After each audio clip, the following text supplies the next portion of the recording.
নমস্কার বন্ধুরা, তোমরা সবাই কেমন আছো? আশা করছি তোমরা সবাই খুব ভালো আছো, সুস্থ আছো। কিং মাই লাইফস্টাইলের নতুন একটা ব্লগে তোমাদেরকে ওয়েলকাম জানিয়ে আজকের ব্লগটা শুরু করছি। তো বন্ধুরা, আজকে টিচার্স ডে, আমাদের স্কুলের টিচার্স ডে সেলিব্রেশন হবে। বা ছোট ছোট বাচ্চারা ওরা টিচার্স ডে ব্যাপারটাই কি বোঝে না, তো তার জন্য আমরা সবাই গার্জেনরা মিলে প্রত্যেক বছর আমরা এই টিচার্স ডে সেলিব্রেশন করি। একটু বড় হলে তখন নিজেরাই করবে। তো যাই হোক, সবাই মিলে টাকা নিয়ে একসাথে যে ক্লাসে ওরা পড়ছে, তো সেই ক্লাসে সবাই মিলে আমরা গার্জেনরা মিলে একটা টিচার্স ডের দিন একটা সেলিব্রেশন করি। তো এবছর এ সেকশনটায় আলাদাভাবে ওরা এ সেকশনের ম্যামেদেরকে নিয়ে সেলিব্রেশন করেছে। এবছরটা সম্পূর্ণ অন্যরকমভাবেই হয়েছে। আর বাকি সেকশন, বি সেকশন, সি আর ডি সেকশন, তিনটে সেকশন মিলিয়ে একসাথে ক্লাসের প্রত্যেকটা টিচারকে নিয়েই সেলিব্রেশন করেছি। অ্যাকচুয়ালি আমাদের এই সেলিব্রেশনটা করার কারণ বাচ্চারা আজকে দিনে একটু আনন্দ করবে, তো তার জন্য বাচ্চাদের কথা ভেবে এই সেলিব্রেশনটা করা হয়।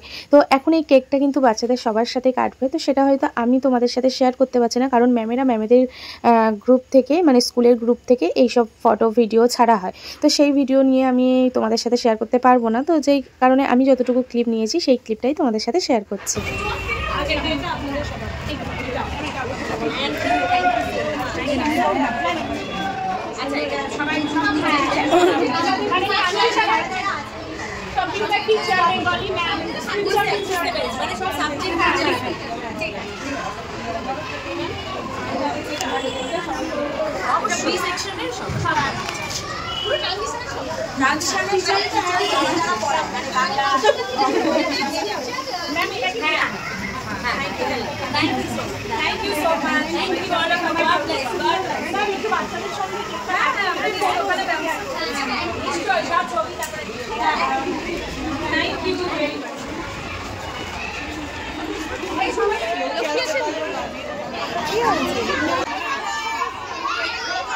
ওদের সামনে কেক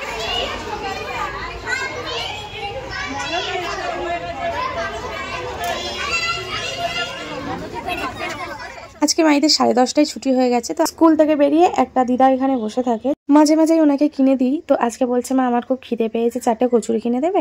তো সঙ্গে সঙ্গে আমি 4টে কচুরি কিনে দিলাম, দিয়ে মাইকে বললাম তুমি দাও। মাই বলছে, না মাম্মাম তুমি দাও, আমি ধরতে পারবো না, পড়ে যাবে। আর মাহি ঠিক আমার মতোই হয়েছে, জানো তো। আমার ছোট থেকে স্বপ্ন যে এইসব গরিব মানুষদের পাশে থাকা, আর ওদের জন্য আমি যাতে কিছু করতে পারি। কিন্তু ভগবান আমার সে মন দিয়েছে, কিন্তু মেন যেই জিনিসটার প্রয়োজন সেই জিনিসটাই দেয়নি। তো তার জন্য অনেক সময় ইচ্ছা থাকলেও অনেক কিছু করতে পারি না। যেইটুকু আমার সামর্থ্যের মধ্যে আছে সেইটুকু আমি করার চেষ্টা করি। তো মাহিও বলে, মাম্মা আমি বড় হয়ে না তোমার আশা পূর্ণ করবো। মাহির মুখে এই কথাগুলো শোনার পর না সত্যি ভীষণ ভালো লাগে। একদিন কি হয়েছে জানো তো, মাহি পপকর্ন খেতে খুব ভালোবাসে। একদিন বাড়ি ফেরার পথে মাইকে পপকর্ন কিনে দিয়েছি। পপকর্নটা নিয়ে বাড়িতে আসছিল, আসার সময় সাবওয়েতে একটা ঠাকুমা বসে থাকেন। ঠাকুমাটা আমাদেরকে দেখে বলছে, একটু কিছু খেতে দেবে মা, খিদে পেয়েছে, কিছু কিনে দাও। মাহি জানো তো, সঙ্গে সঙ্গে মাহির হাতে পপকর্ন ছিল, মাহি সেটা নিয়ে ওই ঠাকুমাকে দিয়ে দিয়েছে। ওই সিচুয়েশনে আমি মাইকে দেখে অবাক, কারণ মাহি একটা পপকর্ন কারোর সাথেই শেয়ার করে না। তোমাদের সাথে একটু শেয়ার করলাম কথাটা, এতদিন কিন্তু বলিনি। এটা কিন্তু মিনিমাম 5-6 মাস আগের ঘটনা, তাও বেশি হবে তো কম হবে না। তো যাই হোক, মাই বাড়িতে আসার পর মায়ের প্রচণ্ড পেটের ব্যথা করছিল, তার জন্য মাই একটু রেস্ট নিল। আর আমাকে তো আসতেই হবে, বেরোতে হবে ক্লাসে যাওয়ার জন্য। মাইকে পেটের ব্যথার ওষুধ খাওয়ালাম, খাওয়ানোর পর পেটের ব্যথাটা একটু কমলো। তারপরে মাইকে স্নান করিয়ে খাইয়ে রেখে দিয়ে আমি রেডি করিয়ে রেখে এসেছি। তো এখন একটু ঘুমাবে। তোমাদের দাদাভাই বাড়িতে আছে, ওকে একটু ঘুম পাড়িয়ে দেবে, ওর কাছে নিয়েই শুলেই সকালে যেহেতু ঘুম থেকে উঠে ঘুমিয়ে পড়বে।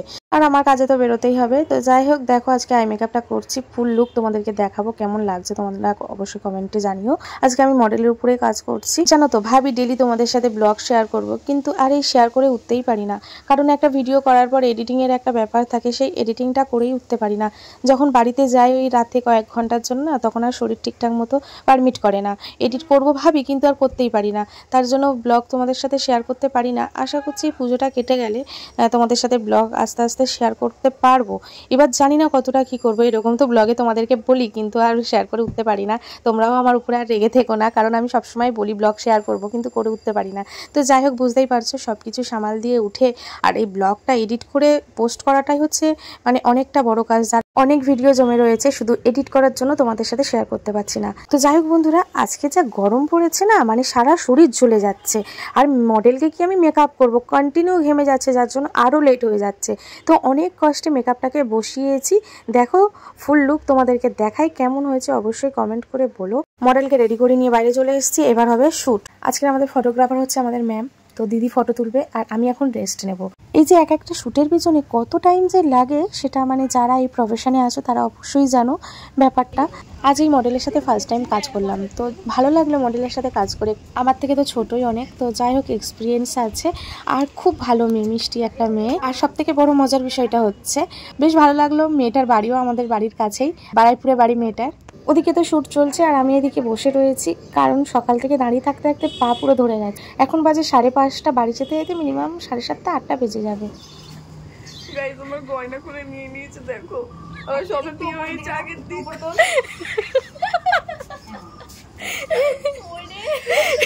এই তোমার নাম কি রে? ঈশিতা।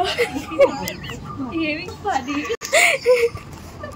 আমরা আগের দিন তো আরো যখন দিদির কাছে এসেছিলাম, হ্যাঁ আমরা খুব ছেলে ছেলে আগে মনে দিদির কাছে দেখেছি। হ্যাঁ এবার ঘুরতে হলে সুন্দর করে ঘুরছি একদম নিজের দিকে। হ্যাঁ আর ওখানেও করেছিল। তো একটা গয়না সেটের জন্য কিছুটা এর ভিডিও শ্যুট নেওয়া হলো, ফটো শ্যুট করা হওয়ার পর। আর এর গয়না খুলে ওর কাছে, আবার ওর খুলে এর কাছে আসবে, মানে এটাই হচ্ছে, অল্টারনেট হচ্ছে। তো বন্ধুরা অবশেষে বাড়ি ফিরছি, এখন বাজে 8টা। আর আমাদের পাড়ার প্যান্ডেল হয়েছে দেখো পুজো, তো পুরো ভালোভাবে ক্লিপ কিন্তু আমি তুলিনি, হালকাভাবে তুলে দিলাম, বেশ ভালো লাগছে। আজকে রবিবার, তার জন্য রাস্তা তো আরোই ফাঁকা। আর আমি 3 দিনের ব্লগ তোমাদের সাথে একসাথে শেয়ার করছি। বাড়িতে আসার পর দেখো মাই এদিকে দেখছি বনুর সাথে খেলা করছে, আমাদের ফ্ল্যাটেরই উপরে থাকে তো 2 বোন। তো আজকের ওই র্যাঞ্চোকে দেখে না, ও নিচে নেমেছিল আর কি, কোথাও যাচ্ছিল, র্যাঞ্চোকে দেখে দাঁড়িয়ে গেছে খেলবে বলে।